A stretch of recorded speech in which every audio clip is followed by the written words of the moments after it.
How's it going out there? It's Wednesday, April 30th, and you're listening to the Wall Street Unplugged podcast.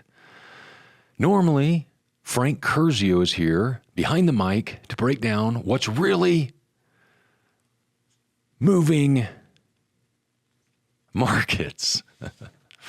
But Mr. Frank Curzio is out and about. Yes, he is conducting boots on the ground research. He is out in Denver, meaning he has at least a mile to fall. Email me who sings that type of song. So I, Daniel Creech, am behind the mic. Great to be here with you. If Frank were here, I would ask him his thoughts on the NFL draft. Of course, we know his beloved Philadelphia Eagles are reigning Super Bowl champions. And the draft is a huge deal. It's a multi-day thing. And I want to ask Frank, and I'm even interested in hearing from you, our wonderful subscribers, because I know a lot of sports fans out there. I know there's a lot of stick to the issues crowd out there as well. Let me hear from both, Daniel at CurzioResearch.com. But I want to know what in the world is going on. What is wrong with the NFL draft and all the drama around it with Sanders, quarterback, Deion Sanders, his son out of Colorado. Was he projected to go first? Is that what the big deal is? I'm comfortably ignorant with things that I don't follow, but I can't wait for Frank to get back to hear about his trip and his thoughts on the NFL draft and surrounding impacts. What I am going to talk about today to kick off the program is this absolute crazy blackout that happened in Spain and in some parts of Portugal. Now, thank goodness, thoughts and prayers to everybody. And I know that's easy to say and it can fall on deaf ears, but man, what a time to just stop and realize, man, we are so blessed and so reliant and take for granted so much that you can just imagine the nervousness, maybe even panic for a lack of a better word. Now, reading about this, playing Monday morning quarterback, it's easy to say, oh, well, hell, the power was only out for about a day, give or take, in some of the longest stretches. But if you're in an elevator, I mean, think of planes, trains, elevators. Planes were grounded, logistics disrupted, trains were, had passengers stranded. So listen, I'm a big fan of having some supplies to get through a rough patch. You can have a couple, days supply of water or food and cans and all that. I'm not a doomsdayer. I'm a bunker builder. Don't get me wrong, but I understand the concept of having some supplies for a rainy day, power outages and such like that. The crazy thing here is that this wasn't a storm or a hurricane or anything like that. This was just out of the ordinary. You're traveling, you're in elevators, you're whatever, and boom. So none of those supplies or provisions help you if you're 3.5 hours away on some train, stranded in the middle of, wherever. So it's kind of a scary situation. It's great that the power is restored. From what I'm reading, it seems to be back to normal. And all you got to do is throw Spain blackout in your Google machine, and you can get all kinds of different sources and headlines and stories about that.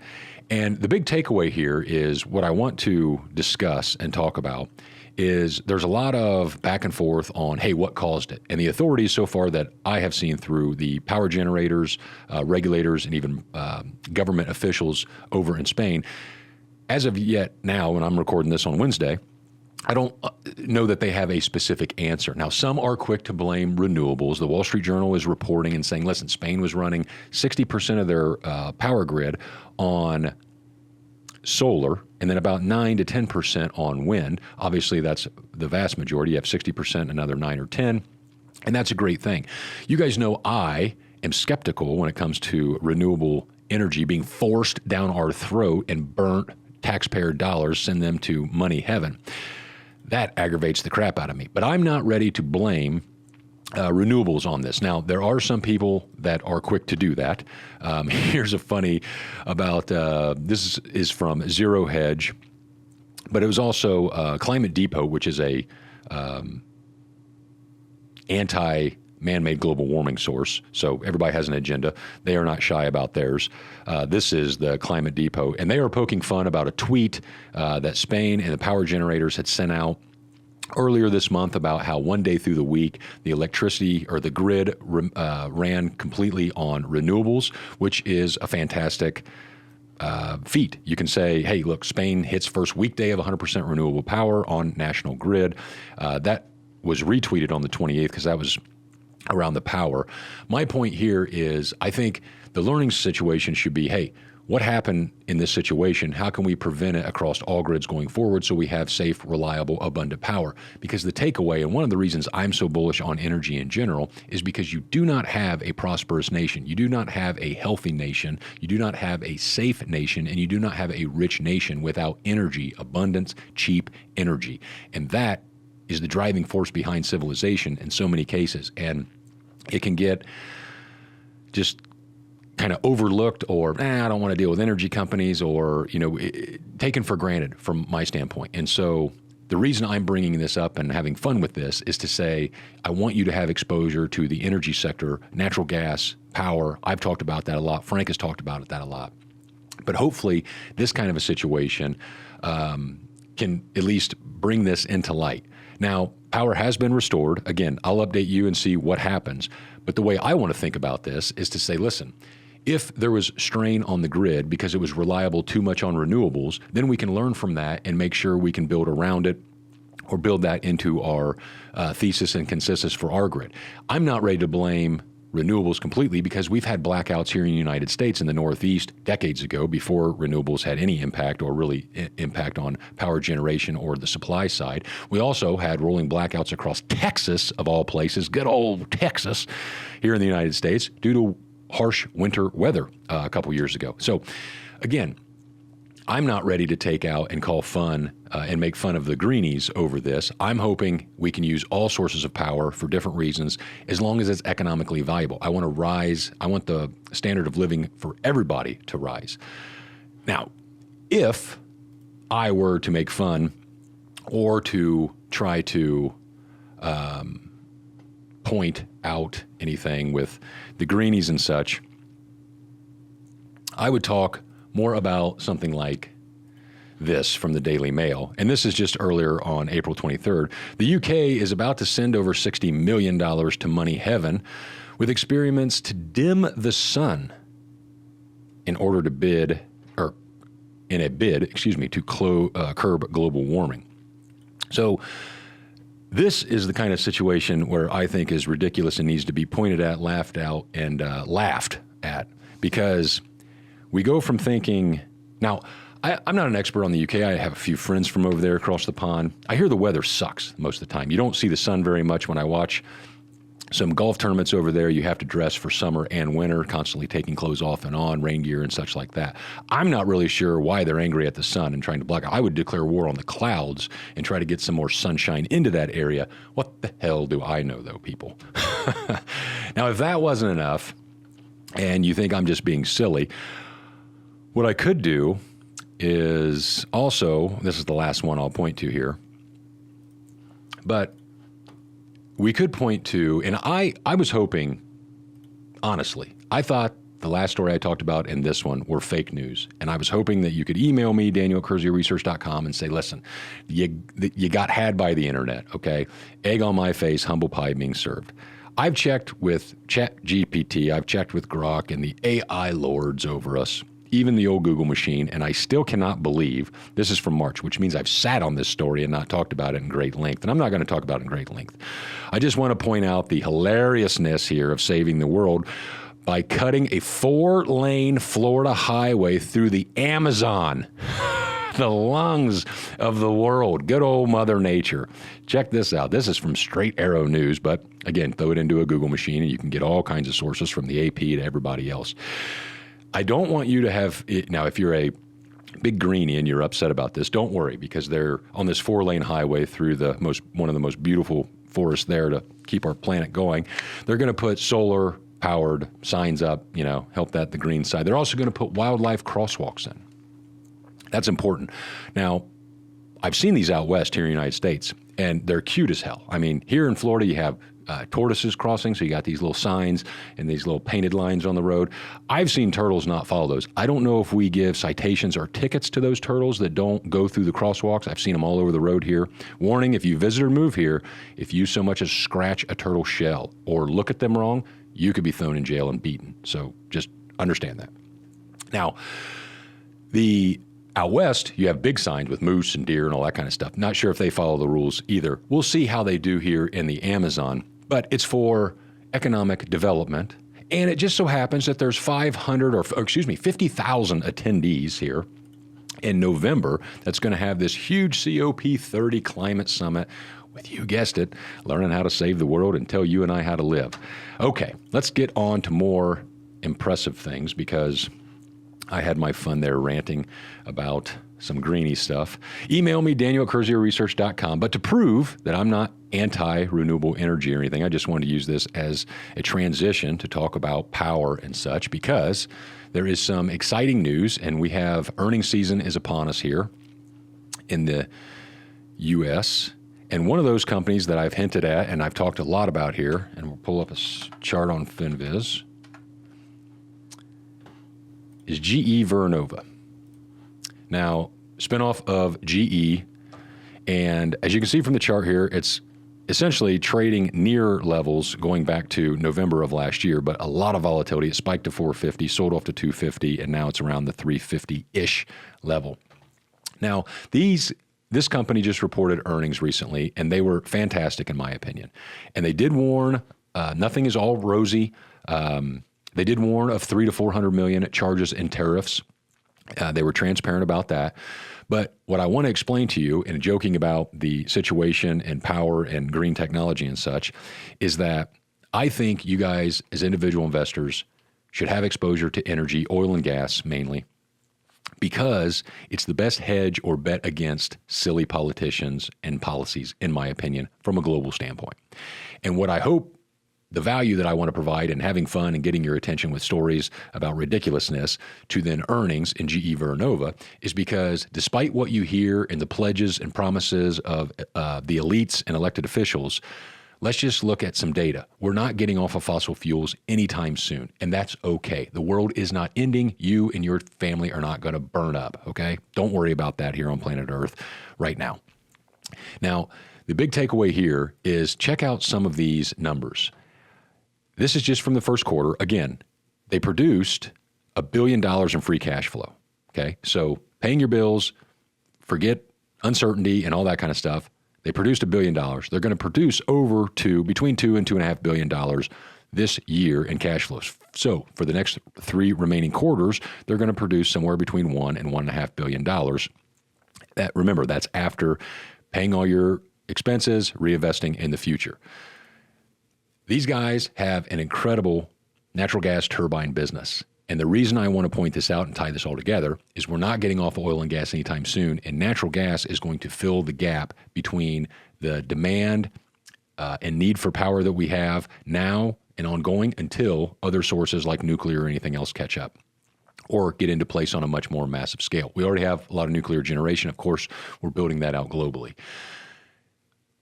What the takeaway here is, when you look at GE, these guys are already sold out for 2026 through 2027, and they're looking to take orders going all the way out several years for their natural gas turbines. That's showing you demand is absolutely through the roof. Now, they're going to look to expand capacity and all that kind of stuff, but there's only, you have a limited capacity, and you don't just increase production on these types of products overnight. I mean, these takes long periods of time, planning, scaling, development, building out, all that kind of such. Now, I'm keeping things very elementary for a conversation standpoint. My point is you have a leading company in power generation talking about how their orders are sold out for years ahead, and they're going to be booking orders out even further, okay? So if we look back here at the stock chart, just for some simplicity, market cap is around $100 billion. GE Vernova's backlog, so think future orders to be turned into revenue, is larger than its market cap. So again, we have about a $100 billion company. As of the end of the first quarter, GE Vernova's backlog is $123 billion. I'm simply saying there is strong demand for these, and we're not going to get away from these products or power generations in natural gas anytime soon.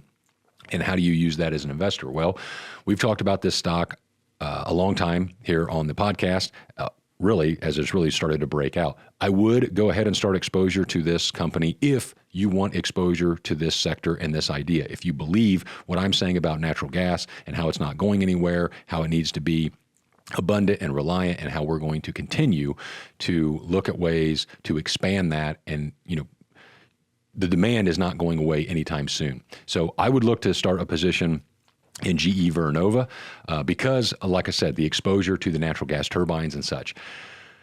Quickly, if you look at EQT, who just reported solid first quarter earnings, and then you look at some other natural gas plays or natural gas liquid plays, think Antero Resources, or Range Resources, they're talking about demand for natural gas continuing to be robust. And I'm trying to be conservative with my estimates. I don't want to expect a lot of coal generation plants to just fall off, and then you need something to fill that gap of energy, which natural gas is one of the easiest low-hanging fruits there. My point is, I'm trying to assume and just say, hey, coal's going to keep firing, but natural gas is still growing because of electrification and everything else. And that is a strong, strong tailwind that I want to make sure you guys are aware of. Now, a couple of companies that are about to report earnings. Southern Company, which is a regulated electric utility company. They have exposure to all kinds of things, including nuclear. I love this company. They report on May 1st, as well as Dominion. So SO is the ticker for Southern. Dominion is the letter D, just one letter ticker. D, you can see the chart here. And yes, I'm not saying these are immune to volatility or macro scenarios or slowdowns. I'm simply saying over the long term, and when I say over the long term, I mean at least a year to 3 years out from now. So if you buy one of these stocks and you are upset with me a month later or weeks later that it's down, I apologize. I have egg on my face. Blame me. When I'm talking about these stocks other than trades, I'm talking about holding these for at least a year and a half to longer, year and a half to 3 years. So Southern, Dominion, Dominion also reports on the 1st, and then on the 6th, we have Duke Energy, which is another regulated utility I'm a fan of. So GE Vernova, we've talked a lot about, Southern Company, Dominion, and Duke. Hopefully that provides some value. Look at these guys, look at their earnings situations, or just tune in here. We'll update you on these as well, because the the supply and demand for energy, and I know that prices are volatile, oil, natural gas are volatile and bouncing around.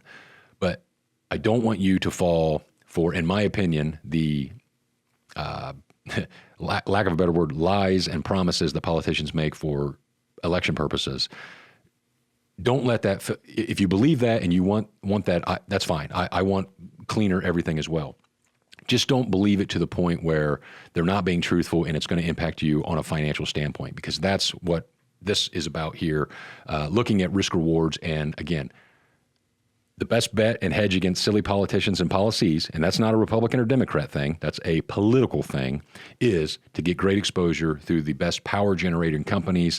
And I just listed a few of those. So put those on your watch list at the very minimum. Add some exposure to those with the plan to add to over time, and then set your stops, follow your plans. Remember, nobody looks after your finances better than you do. That's the way it is, and that's the way it should be. Duke Energy. All right, so I think I've ranted enough about power. You guys are on my side now. You're probably saying, hey, Uncle, I'll get some exposure to this amazing sector. Let's move on to something else. And that something else is another huge play in the world of cryptos. Now, Frank mentioned this the other day, last week on a podcast. He asked me if I had heard about 21 Capital, which is a combination of Tether, which is one of the largest stable coins, Cantor Fitzgerald, asset management company, formerly headed up by now Secretary of Commerce Howard Lutnick, and then Jack Mallers of Strike. And Frank talked about Jack Mallers, who is a younger man, founder of Strike, which is a payments platform. And I want to pull this up for you here. This is strike.me. This is the Strike website, the Bitcoin and payments platform and stuff. And Jack Mallers is a very interesting character, and I'm not trying to convince you of anything here. I'm not trying to get you bullish or bearish on this idea. I'm simply going to explain why I'm excited about this from a macro standpoint, from a cryptocurrency standpoint. But I want to paint the picture for you or explain the environment and how to approach this and give this perspective. Now, last last warning here. I'm not trying to tell you to be bullish on this company or not. I'm not trying to tell you to like Jack Mallers or not. I'm simply building out the environment here. Jack Mallers is a Bitcoin maximalist, a all-in and then some. And that is not a bad thing. So my point is that in the filings for 21 Capital, and Jack Mallers is going to be CEO, he's going to continue to being CEO of Strike, as well as the new 21 Capital. And my point is they are maximalist thinking they want a new system and they want fiat money to be gone and done away with over time because of its inflationary causes and penalties it does for lower income class people. That's their words. They want Bitcoin to be the global currency, and they're basically all in on Bitcoin to where they have all their assets in Bitcoin and then they just monetize that in different ways to pay bills just to live in the fiat money. And I'm telling you all that because you don't have to buy into that entire idea to benefit from crypto. So you don't have to be all in, or there's a lot of room in the middle here. And what I want to share with you is that I do respect somebody going all in and then building products and things around that. And so now Jack Mallers, this Strike is an app that you can download and you can buy or sell your Bitcoin. You can transfer Bitcoin. And then it has a lot of other services and products as well. So if you just look at the website here that I have pulled up, you see bill pay, you see payments, you can see sending globally, businesses, for businesses, how do you own Bitcoin? It's got a blog and all kinds of things. Now, Jack Mallers took to Twitter and shared some finances about Strike because now he's going to be CEO of 21 Capital. And everybody's going, well, what in the world is 21 Capital going to do other than just accumulate and buy Bitcoin? So quickly here on Strike, how does Strike make money? Well, you can look here at the frequently asked questions, and I'm just using this as an example. Again, I'm not trying to tell you this is right, wrong, or indifferent. I'm giving you the situation. One of the products that Strike offers is Bitcoin-backed loans. And I give them credit for their transparency, and I've just been navigating this website for the last couple of days in more detail because I've known about Strike and have the app. But when you think about how does this company make money? And the Bitcoin-backed loans is nothing. The beautiful thing about crypto is it's nothing new under the sun in the sense of how it's going to be adopted into finances or used by individuals. Now, one of the ways Strike can make money is offer products to give you loans backed by Bitcoin, and then they charge fees just like everybody else would. And again, that's not good, bad, or indifferent. That's just the way life is. And so here's a situation where you can take out a loan, and the minimum loan is $100,000, and the maximum loan is $2 million. And the interest rate, the annual percentage rate, is about 12%. Now, that's not crazy in today's world because if you go to a small business loan or anything like that, you're probably going to pay around 10, if not more, depending on your credit and all kinds of things. And the point here is that Strike is going to make money off of these loans and interest. Now, I don't know how big the book is. This is a private company, and they didn't get into a lot of different details here. But the takeaway here is that you got to appreciate there's no fees for originating the loan. There's no fees for early repayment of the loan. And I point those out because there are a lot of fees in other situations when you're getting a conventional or regular loan. Late payment fee, they give you a 10-day grace period for late payments. They do charge almost a 1% fee if they have to liquidate if you get margin called or whatever. Now, the point here is just to explain that this Jack Mallers has built a solid, incredible company. And just taking him from his word and what he posted on X, I encourage you guys all just to Google it and look at his X feed. But they talk about in last year, they did $6 billion in revenue, and that was a growth of over 600% year over year. Now, that's absolutely amazing. Now, so you can just say, let's do the math backwards. They were doing under $1 billion in total volume, and now it has exploded higher. Now, that's partially because you get more licenses and you're allowed to move money and you can do business in different jurisdictions in different countries. It's also because you have this massive pendulum swinging from negative to positive in crypto world here in the United States around the regulatory and legal issues. But a couple more facts here on Strike. So $6 billion, that was 600% growth. They have high gross margins of around or over, Mueller said, at times of 85%. Obviously, that's amazing. And then you think, he said that they are going to do tens of millions, if not 100 million. So he was saying, 8 figures, 9 figures, 10 figures in net profit. Let's just keep it simple, because he talks about how they have 75 employees at Strike. And he was talking about doing tens of millions up to 100 million or a little bit more in net revenue. Let's just take the number of employees they have. If you're doing over 6 billion, and we'll see how that holds up in volume terms after such a large growth year. But you have 75 employees. You're going to do 75 million. That's a million employee in net profit. That is an amazing business. And so I point that out because Strike is built to open Bitcoin to anybody and everybody and make it a global monetary system. Other services that Strike offers is that you can live on Bitcoin and they will pay all your bills. They will use stable coins and do what they can. If they need to sell your Bitcoin, they will sell that for you. They will take care of all the taxes and such for you, tax documentation and everything. They will do it all a la carte for you. This is a service to provide and explain, hey, if you want to live on the Bitcoin platform, this is how you can do it. So products and services are helping those who believe in the ecosystem and want to participate in it. Okay, now I say all that because now you have a guy in Jack Mallers who's going to continue running Strike, and now he's going to run this 21 Capital. And 21 Capital has come out with some details, and they are pretty impressive from just at a quick glance. So there's a picture of Jack Mallers, and what's going on here is that right now the CEP is the ticker. CEP, Cantor Equity Partners.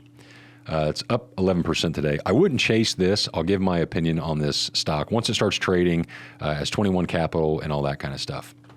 Now, 21 Capital is going to start out with over 42,000 in Bitcoin on its balance sheet.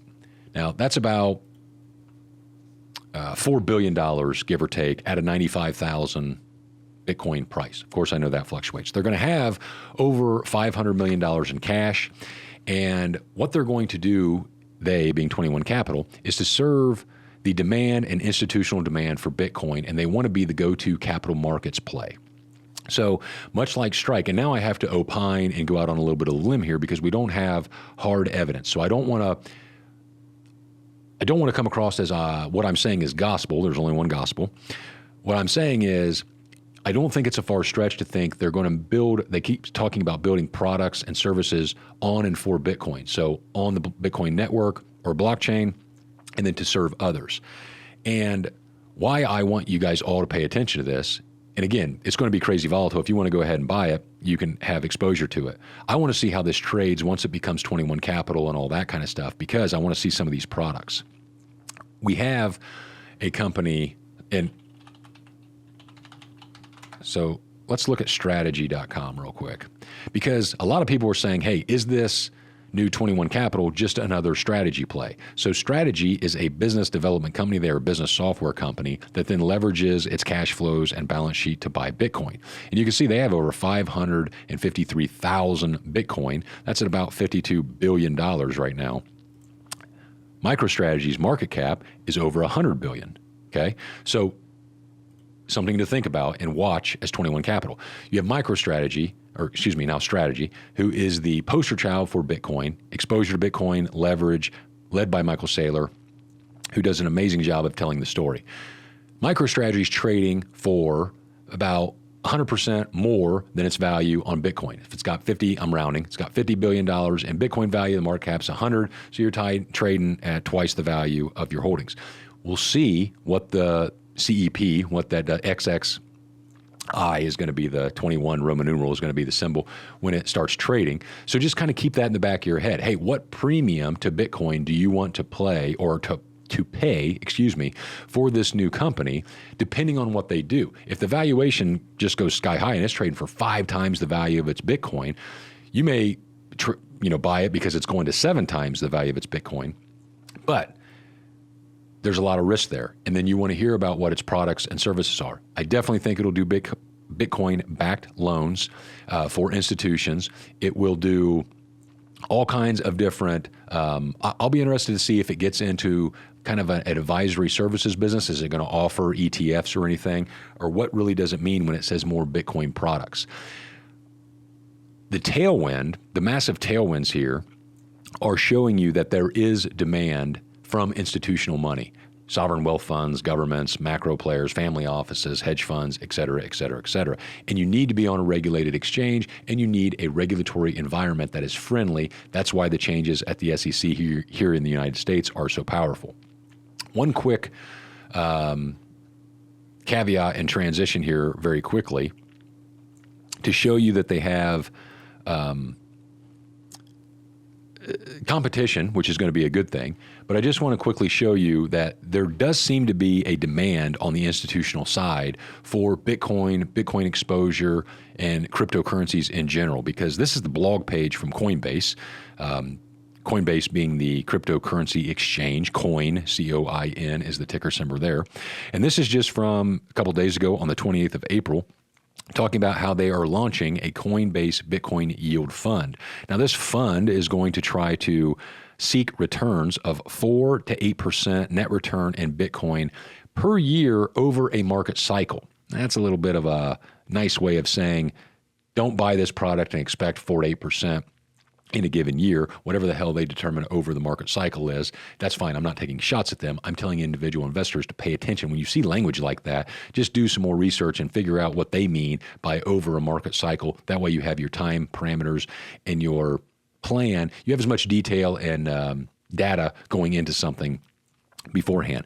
The point to this, and the reason I bring this up, is because you wouldn't launch something like this unless you thought there was demand for it. Now, maybe it's a failure, maybe it's a huge success. We'll see about that. But they're opening this for $1 billion to get under management, and they give a few outliers there. But the takeaway here is they want companies to be able to have exposure to Bitcoin and get returns from Bitcoin, that 4 to 8% over that cycle, without actually having to buy and sell Bitcoin itself. This is a fund. So that doesn't mean that they're necessarily going to own that Bitcoin. You're still going to have to pay taxes on earnings, but it's different than paying, buying and selling their Bitcoin and that kind of thing.